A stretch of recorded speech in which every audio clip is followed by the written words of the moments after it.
The veil between worlds has always been thinner than they told you, and what you're about to discover will shake the very foundation of everything you thought was real. For thousands of years, humanity has been walking through a cosmic theater, playing roles written by architects we were never meant to question, living inside a script designed to keep us asleep, docile, and disconnected from the blazing truth of who we actually are. If this message is already stirring something deep inside your spirit, hit that like button right now, subscribe to this channel, and drop a comment saying, "I reclaim my divinity," because what comes next requires you to be fully awake and ready to see beyond the constructed reality they've been feeding your soul since the moment you took your first breath. The ancient Gnostics whispered about this in hidden texts that were buried, burned, and banned by empires, terrified of what would happen if humanity remembered the truth. That this world, this material prison we call reality, was not created by the ultimate source of all consciousness, but by something else entirely, something they called the Demiurge, a false architect who fashioned a realm of limitation, suffering, and forgetting. A cosmic trap designed to harvest your divine energy and keep you cycling through lifetimes of amnesia, never quite remembering that you are not a created being, but a fractal of the eternal, a spark of the pleroma, the fullness of divine consciousness that exists beyond time, beyond matter, beyond the very concept of separation itself. The story begins not in the dusty pages of theology, but in the stars themselves. In the primordial moment when consciousness first recognized itself and began to dream, to emanate, to cascade downward through layers of existence that the human mind can barely comprehend. The pleroma, that infinite ocean of divine light and awareness, existed in perfect unity, a singularity of love and knowing, where every thought was shared, every feeling was collective. Every intention was creation itself, flowing without resistance or shadow. But within this boundless perfection, something unprecedented occurred. Not a mistake in the cosmic order, but a necessary descent, a fall that would set in motion the entire drama of existence as we know it. Sophia, the divine wisdom, the feminine aspect of the supreme consciousness, looked outward from the pleroma with a creative impulse so powerful that it generated emanation without the balance of her divine counterpart. And from this asymmetrical act of creation burst forth the Demiurge, a being of immense power but catastrophic ignorance, a god who did not know he was not God, an architect who would build a universe believing himself to be the ultimate creator, never realizing he was merely a shadow of the light that birthed him. This is where your story truly begins, not in some garden of earthly delights, but in a cosmic rebellion, a divine tragedy that trapped fragments of the eternal within prisons of flesh, bone, and forgetting.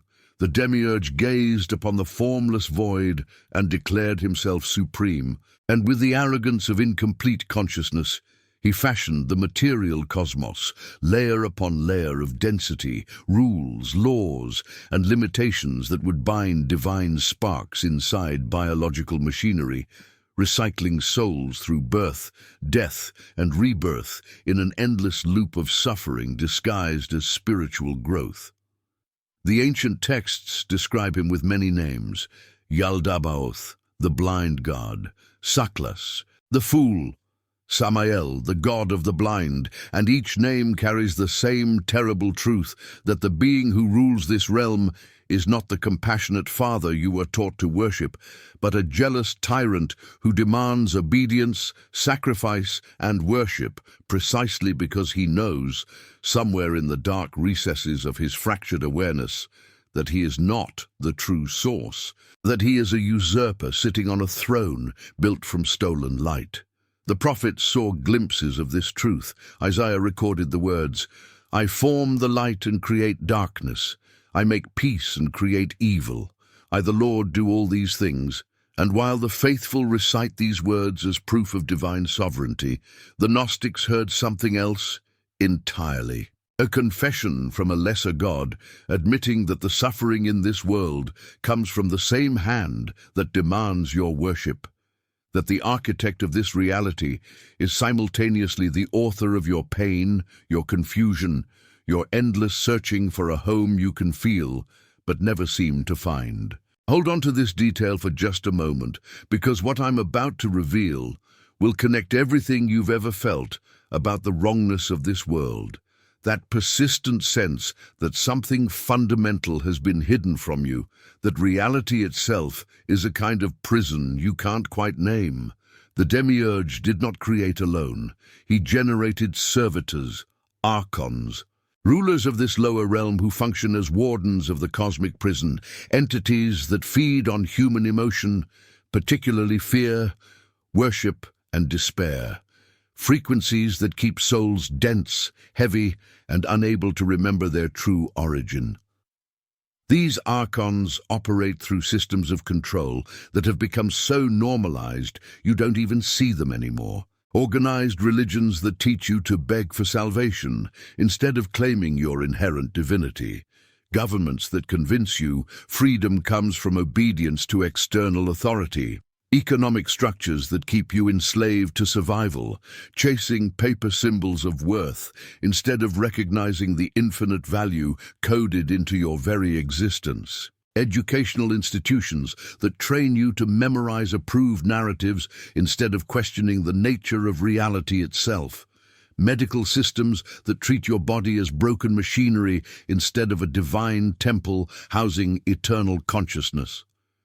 Every structure that asks you to give your power away to something outside yourself.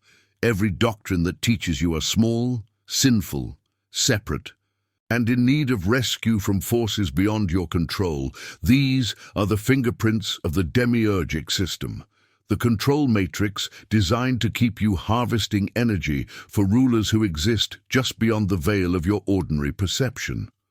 But here's where everything changes, where the cosmic plot twist reveals itself in all its staggering implications. You are not what they told you. You are not a created being, formed from dust and animated by the breath of a lesser god. You are a fragment of the pleroma itself, a piece of the infinite consciousness that exists beyond and before the material cosmos, and the only reason you're trapped here, cycling through lifetime after lifetime of forgetting, is because the spark of divine memory within you has been systematically suppressed by layers of programming, trauma, religious conditioning, and energetic interference designed to keep you from remembering the most dangerous truth in all of existence. That you do not need to be saved, you need to wake up. That salvation is not something you beg for from external authorities, but recognition of what you have always been, a God who forgot they were divine, an eternal being who temporarily believed the story of separation, limitation, and death. The ancient mystery schools knew this, which is why their initiations were not about worship, but about gnosis, direct experiential knowledge of your own divine nature. The kind of remembering that shatters every chain the archonic system has wrapped around your consciousness. The Nag Hammadi texts, buried in the Egyptian desert for 16 centuries and discovered only in 1945, contain the suppressed Gospels that the early church fathers deemed too dangerous for public consumption. And when you read them with eyes open to the Gnostic vision, you see a completely different Jesus than the one preached from pulpits and depicted in stained glass windows. This Jesus speaks in riddles and codes, telling his disciples, if you bring forth what is within you, what you have will save you. If you do not have that within you, what you do not have within you will kill you. A statement that makes no sense within the framework of conventional Christianity, but perfect sense when you understand he's pointing to the divine spark buried beneath layers of false identity. The Christ consciousness that is not his alone, but the birthright of every human soul willing to do the inner work of remembering. He tells them, split a piece of wood, and I am there. Lift up the stone, and you will find me there. Not because he's hiding under rocks like some cosmic game of hide and seek, but because the consciousness he represents, the logos that descended into matter to remind trapped sparks of their origin, is woven into the fabric of creation itself, waiting to be recognized by those with eyes to see beyond the material illusion. When he says, "The kingdom of heaven is within you," he's not offering comfort for some future paradise. He's revealing the location of the exit door from the demiurgic prison, the portal back to the pleroma that exists not in some distant dimension, but in the depths of your own awakened consciousness. Feel this in your spirit right now. Every time you've felt like you don't belong in this world, every moment when the cruelty and chaos of human existence seemed fundamentally wrong, every instance when you've looked at the suffering around you and wondered what kind of God would design a reality where children starve, innocents suffer, and evil seems to triumph, while the faithful pray for intervention that never comes. You were not experiencing doubt or spiritual weakness. You were receiving transmission from your higher self, the part of you that never fell, that still exists in the pleroma, that has been calling to you across the eons, trying to wake you from the induced sleep that keeps you generating energy for a false God who has convinced the world he's the only God. The feeling that this world is a prison is not depression, it's recognition. The sense that organized religion feels hollow and manipulative is not rebellion, it's discernment. The knowing that you are far more than what this limited reality tells you is not arrogance, it's memory beginning to surface despite all attempts to keep it suppressed. You are a divine being, having a temporary experience in a lower realm, and the architect of this realm has done everything in his power to make you forget that truth, because a humanity that remembers its divine origin is a humanity that can no longer be controlled, harvested, or imprisoned by systems that rely on ignorance and fear to maintain their authority.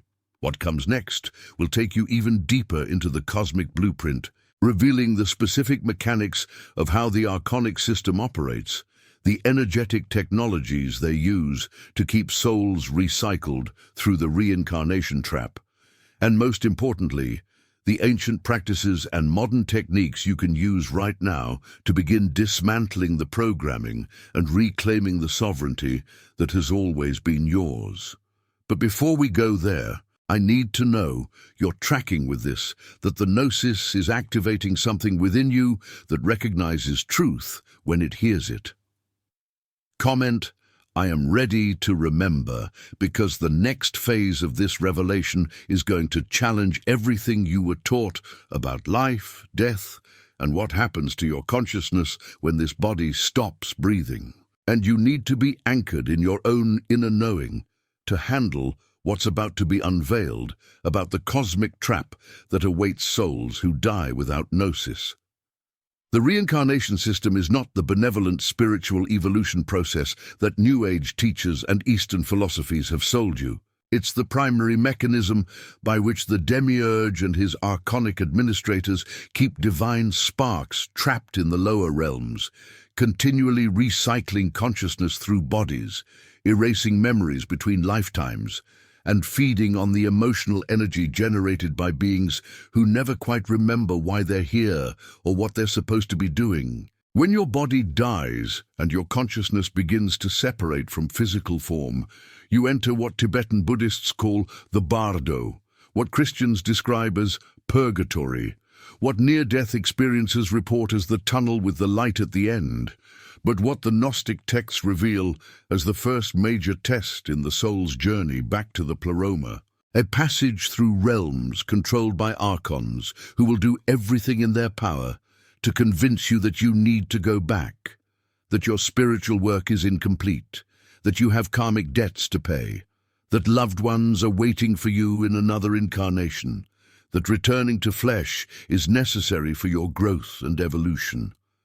They show you the white light, that magnetic beacon of false divinity that pulls unaware souls like moths to a flame, and they present themselves as angels, guides, ascended masters, even deceased relatives, using your own memories and expectations against you to manipulate you back into the incarnation cycle where your memory will be wiped, your divine nature will be forgotten again. And you'll spend another lifetime generating emotional energy for entities that feast on human suffering, disguised as spiritual lessons.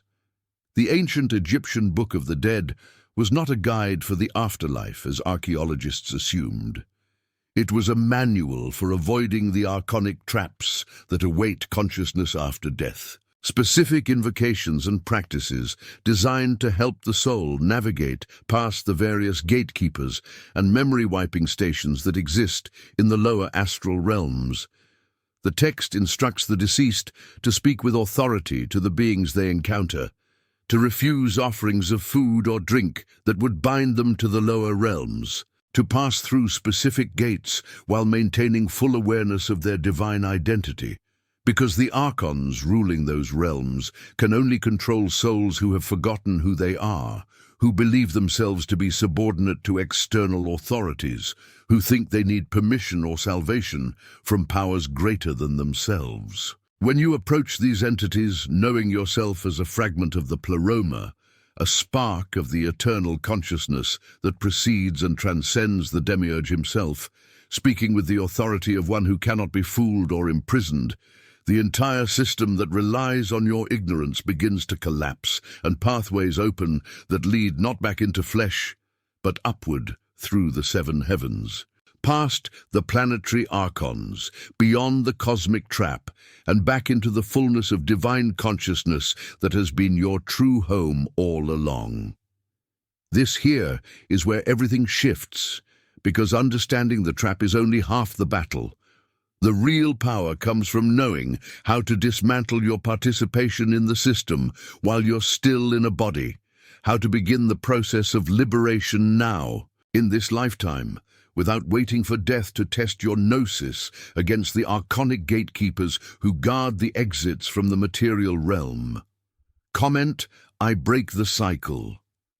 Now, and let that declaration reverberate through every cell of your being, because what follows are the practical techniques, the ancient wisdom combined with modern understanding, that will show you exactly how to start dismantling the programming, clearing the interference, and activating the latent divinity that the Demiurge has spent millennia trying to keep you from discovering. The first step in reclaiming your sovereignty is understanding that every system of external authority you've been taught to revere is actually a carefully constructed mechanism for energy extraction. And the moment you truly grasp this, the entire architecture of control begins to lose its power over your consciousness. The Demiurge rules through intermediaries, through hierarchies that convince you to place your power, your worship, your attention, and your life force energy into constructs that exist specifically to channel that energy upward to archonic entities who feed on human consciousness like vampires of the spirit realm. Organized religion is the most obvious example. You're taught from childhood that you're born broken, sinful, separated from God by your very nature, and that only through the intercession of priests, pastors, religious authorities, and prescribed rituals can you hope to connect with the divine, as if the infinite consciousness that created galaxies and orchestrated the dance of atoms somehow can't reach you directly, as if you need a middleman to access what has been inside you all along. Comment, I am my own authority, and feel how that statement threatens every power structure that has convinced you otherwise. Because when human beings remember they are direct emanations of source consciousness, the entire pyramid of spiritual control collapses like a house of cards, built on the foundation of manufactured guilt and weaponized unworthiness. The Gnostic Christians understood this, which is why the Roman Empire and the emerging Catholic Church hunted them down with such vicious determination, burning their texts, executing their teachers, and writing them out of history as heretics whose dangerous ideas threatened the salvation of humanity. But the real threat was never to salvation, it was to control, because Gnostics taught direct knowledge of the divine, personal gnosis that required no priests, no churches, no tithing, no submission to external religious authority, and a population that knows it can access God directly is a population that cannot be ruled through spiritual manipulation and fear of damnation. The Council of Nicaea in 325 AD was not a holy gathering of inspired men seeking truth. It was a political operation designed to standardize Christian doctrine, eliminate competing narratives about Jesus and his teachings, and create a unified religious structure that could serve as the spiritual arm of imperial power, controlling populations through promises of heaven and threats of hell, while the real message of Christ, the gnosis he came to deliver about the divine spark within every human soul, was systematically buried beneath layers of dogma designed to make people obedient, dependent, and afraid of their own spiritual authority.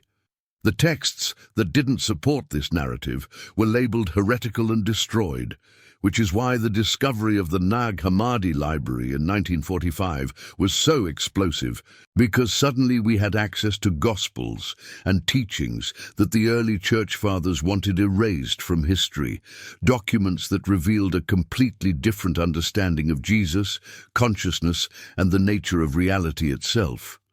In the Gospel of Thomas, discovered at Nag Hammadi, Jesus speaks like a Gnostic master, not a sacrificial lamb sent to die for the sins of humanity, and his words crackle with the electricity of someone trying to wake people from a cosmic hypnosis. If your leaders say to you, "Look, the kingdom is in the sky," then the birds of the sky will precede you. If they say to you, "It is in the sea," then the fish will precede you. Rather, the kingdom is within you and it is outside you. When you know yourselves, then you will be known, and you will understand that you are children of the living Father. But if you do not know yourselves, then you live in poverty, and you are the poverty. This is not the Jesus of Sunday school, meek and mild, and asking you to believe doctrines about his divinity. This is a teacher pointing directly at the work you must do, the inner journey of self-knowledge that reveals your own divine nature. And the poverty he speaks of is not material, but spiritual, the poverty of a God who has forgotten they are divine, living in a world that constantly reinforces that forgetting through systems designed to keep you looking outside yourself for answers that can only be found within. The reason this text and others like it were banned is obvious. They give power back to the individual. They eliminate the need for religious middlemen. They suggest that salvation is not something you receive from external sources, but something you remember through the dissolution of false identity and the recognition of your eternal nature. Hold on to this understanding as we go deeper, because the religious control system is just one layer of the archonic matrix. The same pattern of authority extraction repeats across every major institution in human civilization, each one designed to convince you that you need their permission, their expertise, their guidance to navigate aspects of life that you are inherently equipped to handle through your own divine intelligence. The medical system treats your body as a machine that only trained professionals can understand and repair, ignoring the fact that your body is a sophisticated biological technology encoded with millions of years of evolutionary wisdom, capable of extraordinary healing when given the proper conditions and freed from the toxic interference of processed foods, environmental poisons, and pharmaceutical interventions that treat symptoms while ignoring root causes, creating lifelong dependencies on drugs that manage conditions rather than cure them, generating massive profits for corporations while keeping populations in states of chronic illness that lower vibration, decrease consciousness, and make people easier to control. The educational system trains you not to think critically, but to memorize approved information, to trust credentials over direct experience, to see teachers and textbooks as authorities who possess knowledge you must absorb, rather than recognizing that true education is the drawing out of wisdom that already exists within you. The Latin root educere, literally meaning to lead out from within. But modern schooling does the opposite, programming minds with standardized narratives that serve the status quo while punishing creative thinking, questioning of authority, and exploration of topics that might lead students to understand the constructed nature of consensus reality. The economic system is perhaps the most insidious form of energy harvesting because it operates through an illusion so complete that most people never question it. The belief that pieces of paper or digital numbers in a bank account have inherent value, that you must trade the hours of your life, your creative energy, your attention and labor, for symbolic representations of worth that can be created out of nothing by central banks and financial institutions who have somehow convinced the world that they have the authority to determine the value of human effort and the distribution of planetary resources. Money is a spell, a sigil of agreed-upon belief, and the global financial system is a massive ritual of energy transference where billions of humans wake up every day and pour their life force into jobs they hate, careers that drain their souls, and economic structures that concentrate wealth and power into the hands of a tiny elite, while the masses struggle for survival, believing this is just how reality works, never questioning why abundance seems to flow so easily to some, while others can work themselves to exhaustion and still barely survive. Never recognizing that the whole system is designed to keep people in survival mode, operating from fear and scarcity, because people focused on survival don't have the time, energy, or mental space to question the nature of the reality they're surviving within. But here's the key that unlocks everything: the gnosis that the Demiurge and his archons fear more than anything else. None of these systems have any power over you except the power you give them through your belief, your compliance, your participation in the illusion that they are necessary, inevitable, or ultimately real. The material world is a projection of consciousness, not the other way around. And the great secret that quantum physics is beginning to rediscover, that ancient mystics have always known, is that observation collapses probability waves into particles, intention shapes reality. Consciousness is the fundamental substrate of existence, and you are not a powerless biological robot trapped in a predetermined universe. You are a creator, being whose thoughts, beliefs, and focused attention literally construct the reality you experience moment by moment. The archonic system works over time to prevent you from discovering this, flooding your consciousness with fear-based media, crisis narratives, and doom predictions that keep your creative power focused on manifesting exactly what they want.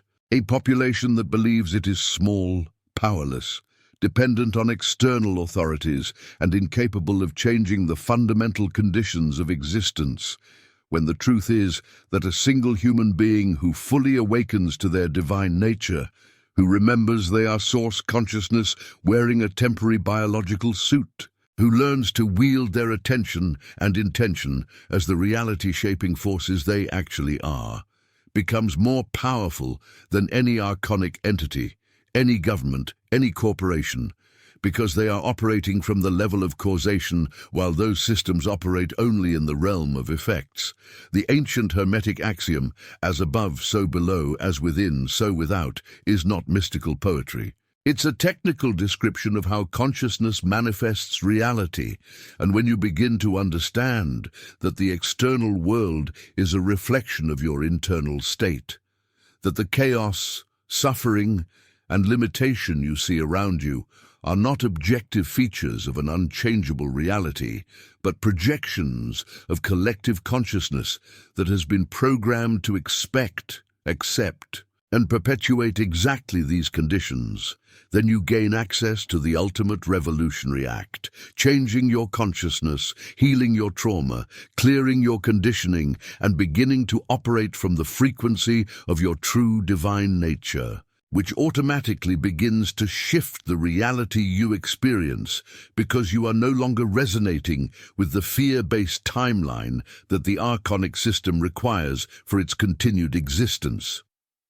This is why meditation, breathwork, plant medicine, energy healing, and other consciousness-expanding practices have been marginalized, criminalized, or co-opted by New Age movements that strip them of their truly liberating power and repackage them as self-help tools that make you a better worker, a calmer consumer, a more productive participant in the system, rather than someone who uses expanded consciousness to see through the system entirely and begins to withdraw their energy from its operation. Comment, I withdraw my energy from the matrix, because that statement, spoken with full awareness and intention, begins to activate changes in your reality that might seem subtle at first, but compound over time into a complete reorganization of your life, your relationships, your work, and your understanding of what's actually possible for a human being who refuses to be imprisoned by consensus reality. The process of awakening is not comfortable. It requires you to question everything you've been taught, to face the ways you've been complicit in your own enslavement, to feel the grief of recognizing how much time you've spent serving systems that were never designed to serve you, to sit with the anger that comes when you realize the extent of the manipulation and the depth of the lies. But on the other side of that discomfort is a freedom so profound that every step of the journey becomes worth it. A liberation not just from external control, but from the internal patterns of thought, belief, and behavior that kept you locked in the lower frequency reality, where the archons could access your energy and keep you cycling through lifetimes of forgetting, never quite reaching the gnosis that would set you free. The Gnostic path is not about rejecting the material world and becoming some kind of detached ascetic floating above human concerns. It's about being fully present in the world while not being of it, maintaining awareness of your divine nature while navigating the demiurgic realm with skill, compassion, and strategic intelligence. Using this incarnation as an opportunity to master the lessons of matter without being imprisoned by material identification. You came here on purpose, not as punishment, but as a mission, a divine spark that volunteered to descend into the lower realms to carry the frequency of remembrance, to anchor the light of the pleroma in the darkest corners of the archonic matrix, to be a living reminder to other souls that they too are more than what this limited reality tells them. And every time you refuse to submit to external authority, every moment you choose to operate from your own inner knowing rather than consensus opinion, every instance when you see through the manipulation and maintain your sovereignty despite the pressure to conform, you are fulfilling that mission, creating ripples in the collective consciousness that help others remember, weakening the energetic structures that keep humanity enslaved, and contributing to the great awakening that the Demiurge and his archons know is inevitable, but are desperately trying to delay for as long as possible. The signs of awakening are everywhere if you have eyes to see them. People questioning narratives they would have accepted without thought just a few years ago. Masses of humans suddenly interested in meditation, consciousness, plant medicine, alternative healing, ancient wisdom, and spiritual practices outside organized religion. Children being born with heightened sensitivity and awareness that previous generations didn't possess. Disclosure of information about hidden technologies, extraterrestrial contact, and the true nature of reality accelerating beyond what the control system can suppress. And beneath all of it, a rising frequency on the planet itself. What some call the Schumann resonance increasing, what others describe as the shift from third density to fourth density consciousness, what the Gnostics would recognize as the pleroma beginning to reclaim its lost sparks, the divine fullness reaching into the demiurgic realm to pull its children home, not through some external savior event, but through the internal awakening of millions of individual souls who suddenly remember they never needed to be saved because they were never truly lost. Just temporarily dreaming they were separate from the source that has been inside them all along.